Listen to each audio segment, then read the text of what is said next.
I never meant to call you when you borrow. 1984, the year when every radio in every car played the same 4 songs on repeat. The year when a man could sell 100 million records and still feel like he was drowning. A woman needs love just like you do. The year when a drummer worked 20-hour days in a studio and had to borrow money from her parents to pay rent. This is a story about 13 moments when the world said you won and the person inside the body heard you lost. Across 1984, the biggest names in R&B and soul stood at the peak of the mountain and looked down to find the ground had disappeared beneath them. What they won was everything. What it cost them was everything else.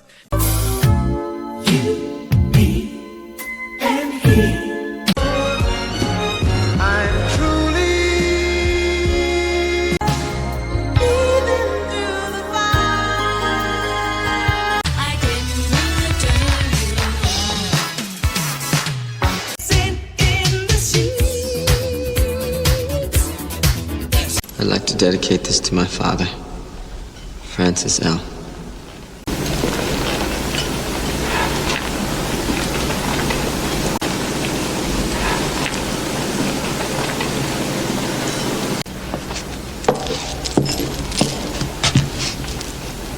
Number 13 brings us to Truly by Lionel Richie in 1982. The song sat at number 1 for 4 weeks straight.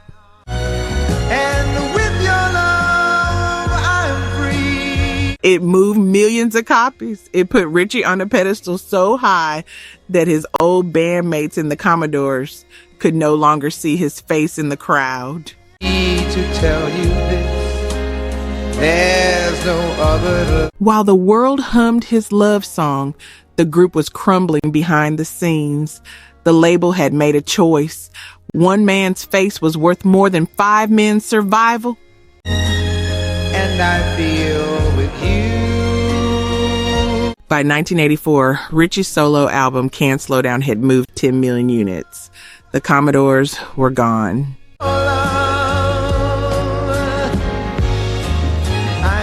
At the Grammy podium that year, Richie stood alone holding Album of the Year, while the men he came up with were scrapping for gigs in empty venues. As I live, I'll give you all the joy. He had a mansion. They had debt. Success had given him everything and taken from him the only thing that had ever made the music real. The brothers who built it with him. At position 12, Chaka Khan's Through the Fire hit number 1 on the R&B charts in 1984.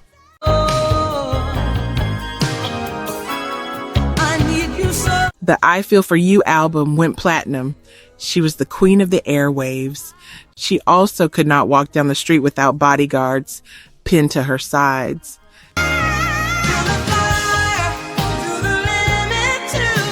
The Atlantic studio sessions were a pressure cooker. The label demanded a pop crossover at any cost.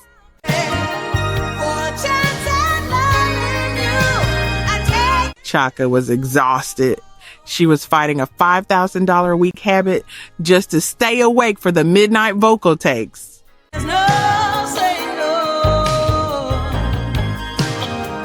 David Foster pushed her through endless retakes until her throat bled.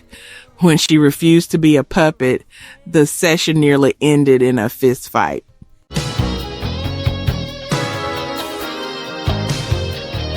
The 27th Annual Grammy Awards gave her gold. She stood on that stage looking like $1 million.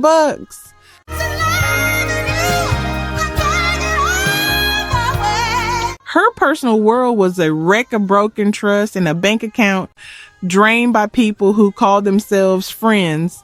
She owned the charts. She did not own her own life. In 1984, Lionel Richie hit number 1 again with Hello on May 12th.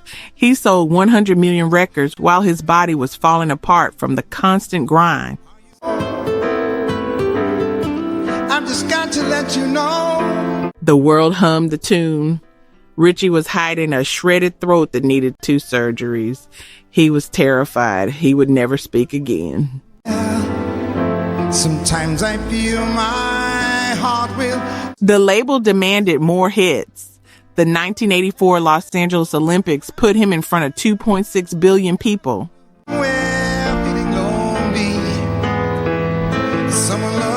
The weight of that fame broke his marriage into a public, violent mess. A hotel room confrontation made the news. 'Cause you know just what to say, and you know just what. By 1987, he walked away from the microphone for nearly a decade, and the pressure to stay on top felt like a death sentence. Hello, I've just got. He was tired of being a walking paycheck for everyone else. Modern stars like Adele still use that 1984 piano-heavy gloom.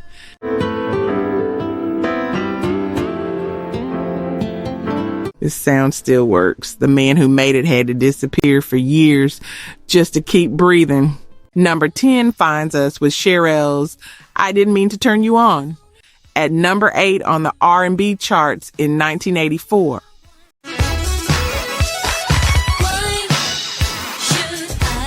She worked 14-hour days in a windowless Minneapolis studio.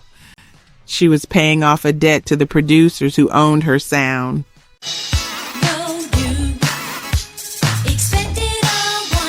Jimmy Jam and Terry Lewis used an Oberheim OB8 synth to craft a cold robotic pulse.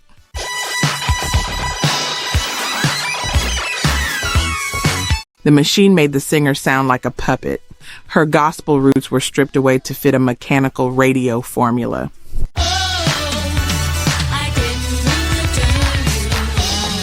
Taboo Records locked the masters in a vault. The label crumbled under legal fire.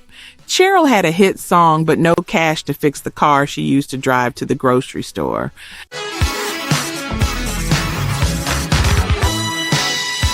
Robert Palmer covered the tune in 1985 and took it to number 2 on the Hot 100.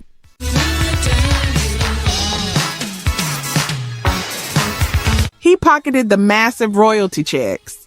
The woman who breathed life into the lyrics watched from the sidelines.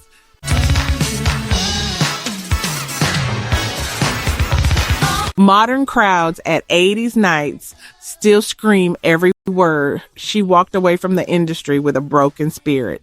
Here's something that hurts. Only 1% of viewers on Music Express FM are subscribed. 99 out of 100 come for the ride, feeling the energy, discovering songs that hit right in the chest, yet you haven't joined us. Why walk away when the engine is running? Subscribing costs absolutely nothing, but it guarantees you'll always catch the next great track before anyone else. This isn't just a playlist, it's a movement. Don't listen from the sidelines. Be the 1% that fuels the music.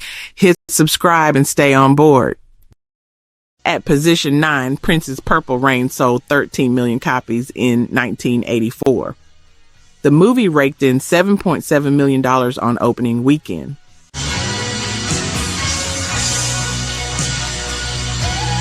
The kid from Minneapolis became a god who could not walk down the street without a riot.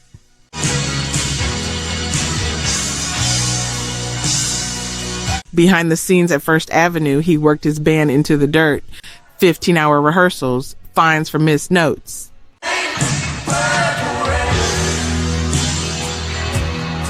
His guitar player, Wendy Melvoin, cried because he was icing out her friends to keep total control.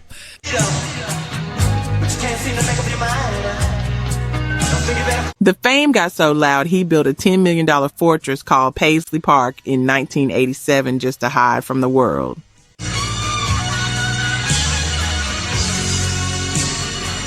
He killed his own connection to the street. He became a prisoner of his own money.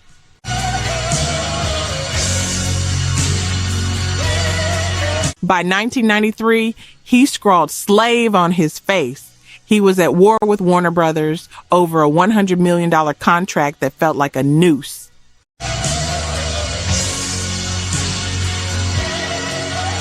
At the top of the mountain, the only thing left to do was burn your own name off the door. Number 8 brings Dancing in the Sheets by Shalamar in 1984.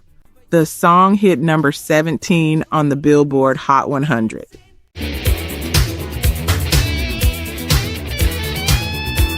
The Footloose soundtrack moved 9 million units. Howard Hewitt was the face of a gold-plated juggernaut.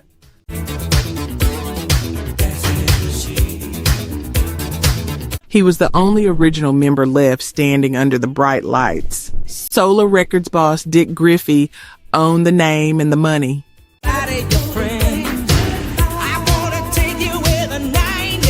He paid the singers like hired hands. The group fell apart. Jody Watley and Jeffrey Daniel quit the year before because they were broke and tired of being treated like puppets.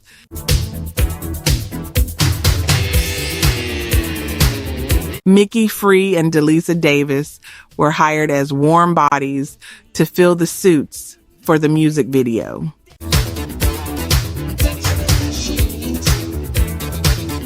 The soul group Chemistry died on the spot. A synthetic pop sound replaced it. The old R&B fans hated what they heard.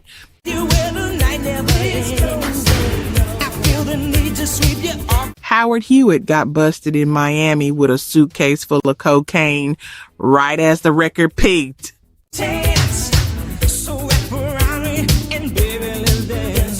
He sat in a jail cell sweating out a federal indictment while his voice played on every radio in the country.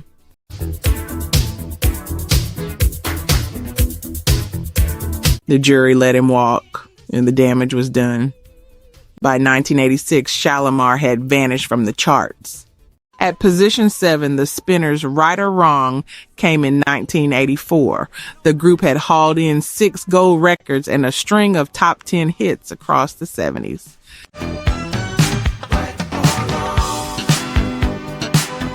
They were a velvet-suited cash machine that kept every member in expensive silk and high-end cars.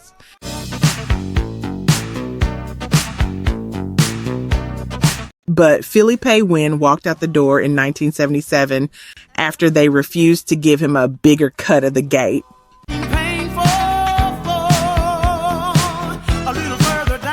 That left a hole in the vocal lineup. The remaining 4 scrambled for a new voice.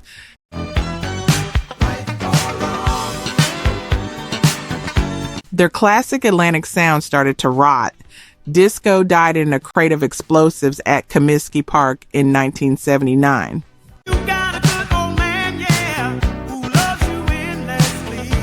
Suddenly, the slick, choreographed R&B that paid the bills was treated like radioactive waste by every major radio programmer.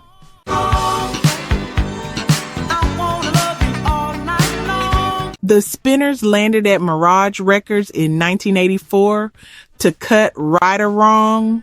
The label was a sinking ship with no muscle.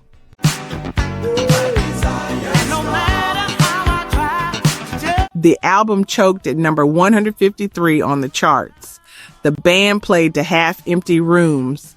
By the mid-'80s, the men who once ruled the airwaves were grinding out old hits on the nostalgia circuit just to cover the mortgage. Number 6 is Sheila E.'s The Glamorous Life in 1984. The song hit number 1 on the dance charts and went gold.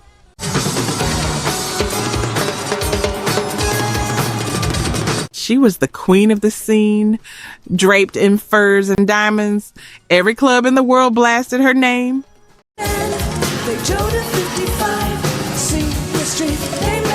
She worked 20-hour days in Sunset Sound Studios for weeks without a break. Prince ran the show with an iron fist.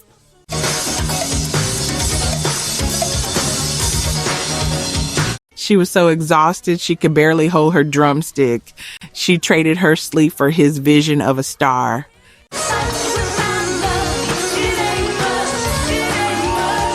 The high-speed life hit a wall when the money did not match the fame. She was a global icon, but had to borrow cash from her parents just to pay her rent.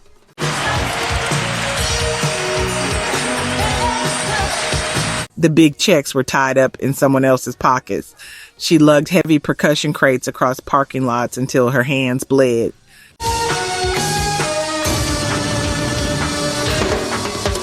Her back gave out. The Glamorous image on the sleeve was a lie.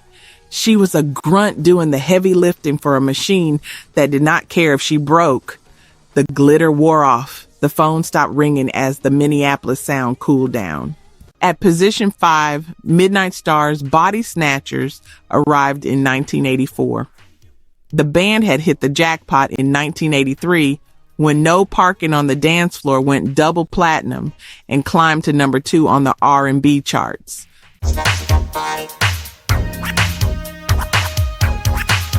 A 9-piece machine that never slept. Behind the gold records and the flashy 1984 Planetary Invasion Tour, the Calloway brothers and Reggie Calloway were fighting over who really owned the sound.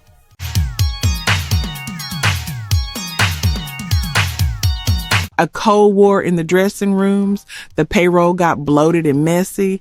The 1984 release of Body Snatchers hit a wall.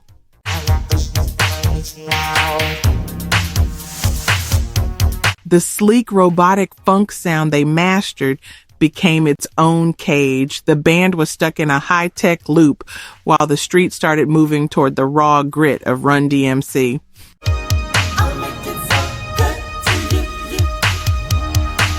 Reggie Calloway walked out the door in 1988 after the hits dried up. He took the group's brain trust with him.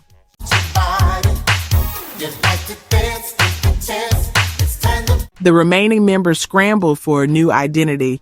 Their bank accounts started leaking dry. By 1990, the group that once filled arenas was playing small rooms for a fraction of their old fee.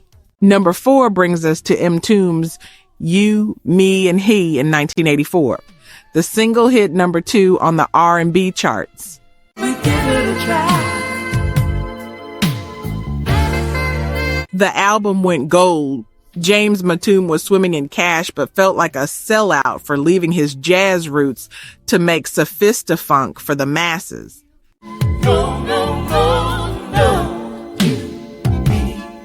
While the record played in every club, the band was a wreck of lawsuits and ego trips.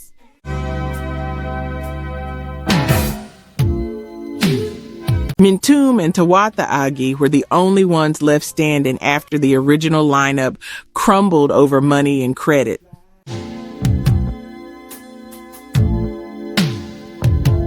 Epic Records demanded more juicy fruit clones. The label suits squeezed the life out of the sessions.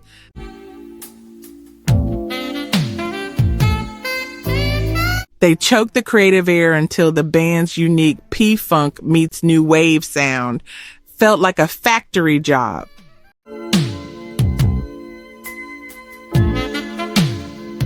Digital Lindrums and Yamaha DX7S replaced the human groove in the studio. The machines did not talk back.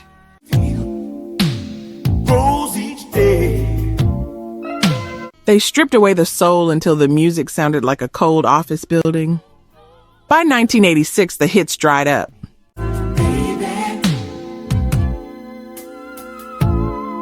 The radio moved on to New Jack City. Mtume walked away from the stage to write TV jingles because the industry had turned his art into a graveyard.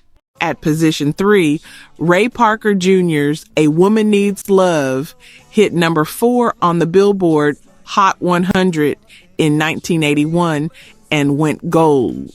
Try to give her that worn out excuse. He was the king of the airwaves. He was doing every stitch of the work alone while the rest of the band watched from the sidelines. Somebody else had been loving Jill. Oh. The guys in Raydio found out they were just employees when the check stayed small. They dragged Parker into a courtroom to fight over the name and the cash.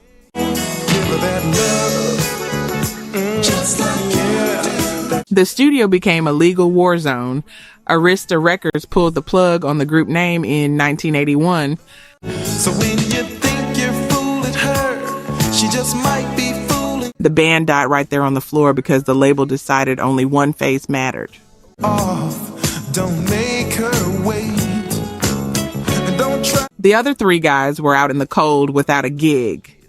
Parker sat in a room with a 1984 lawsuit from Huey Lewis, claiming he stole the Ghostbusters riff. Just like you do. He made millions on the movie theme, but had to hand over a massive secret pile of cash just to make the lawyers go away. So you better take out some insurance and be. The 1984 chart topper turned Parker into a punchline for a cartoon movie. He won the world but lost his reputation as a serious R&B hitmaker. Number 2 is the Isley Brothers' I Once Had Your Love.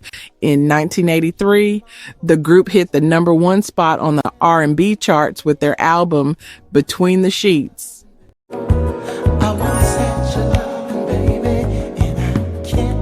They moved 2 million units. The family name glowed in neon across every major arena marquee.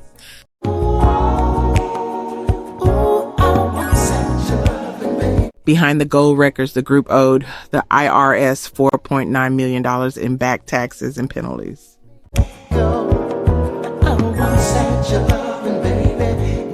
Every sold-out show was a desperate scramble to keep the feds from seizing the microphones mid-set. Keep my whole world turning. I just had your loving, baby. In 1984, the band split in half. The younger 3 members, Ernie, Marvin, and Chris, walked out to form Isley Jasper Isley. You so much, baby. I once had your loving, baby. That killed the most profitable machine in soul music over a checkbook. Ronald Isley sat in a room with a $5 million debt hanging over his head.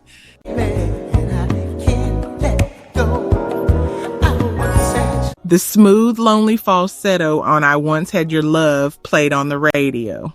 He had the hit, but no brothers left to play it with. All the good times that we shared. The 1984 tax court ruling stripped the brothers of their assets. The men who defined the quiet storm sound were fighting for pennies in courtrooms, while their private mansions went on the auction block. Position 1 is the SOS Band's Weekend Girl in 1984. The track helped push the Just the Way You Like It LP to number 6 on the R&B charts.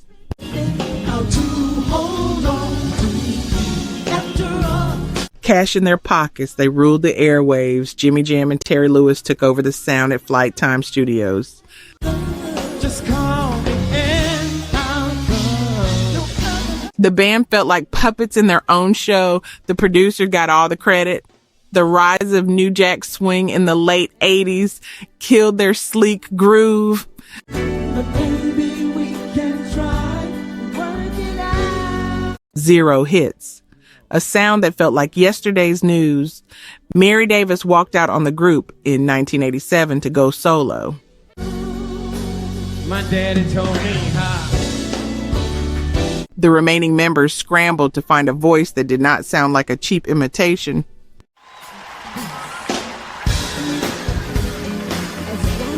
By the time the 90s hit, the original lineup was a memory. They were playing small clubs for a fraction of their old arena paychecks, just to keep the lights on.